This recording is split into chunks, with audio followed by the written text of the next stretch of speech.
Hey everybody, I'm Bayley Blanchard, and the disease I'll be talking about is a stroke.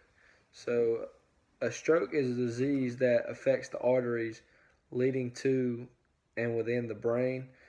A stroke occurs when a blood vessel that carries oxygen and nutrients to the brain is either blocked by clots or bursts. And when this happens, part of the brain cannot get the blood it needs, so the brain cells end up dying, and that's what ends up causing the stroke. It's the number 5 leading cause of death in the United States and leading cause of disability.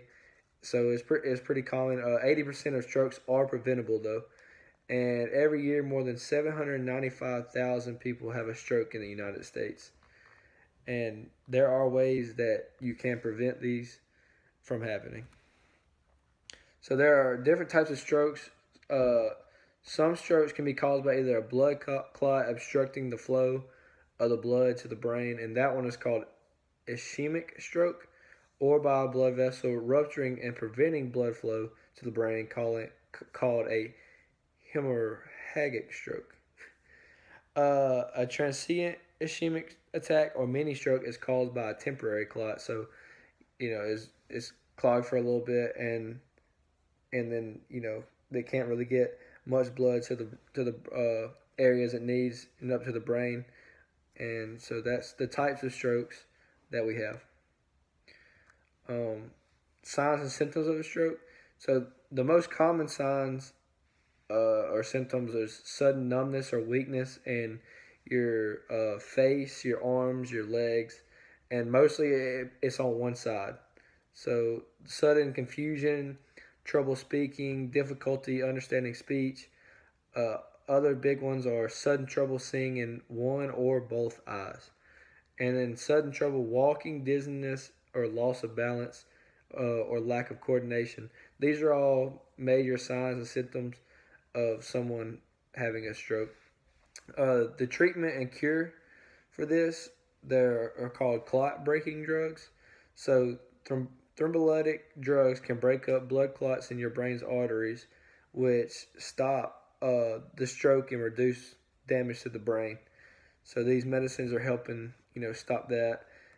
Each treatment with medications can minimize brain damage, and strokes are preventable to an extent. Some just bad luck or something, but mainly just being healthy, good exercise, good eating habits, and not smoking is the best way to prevent from having a stroke.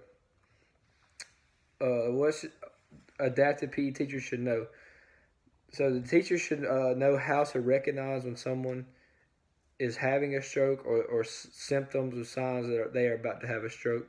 So they can't really do anything for them to prevent it.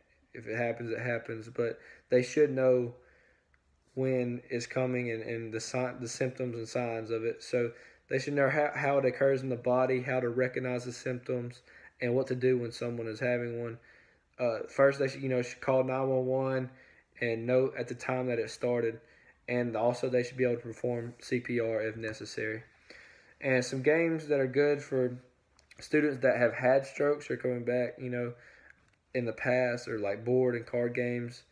You could also do they need to get back exercising, so get them some good exercise activities, and they need to stay active because, like I said, to be able to prevent strokes, being active and being in good shape is the best way for that to happen.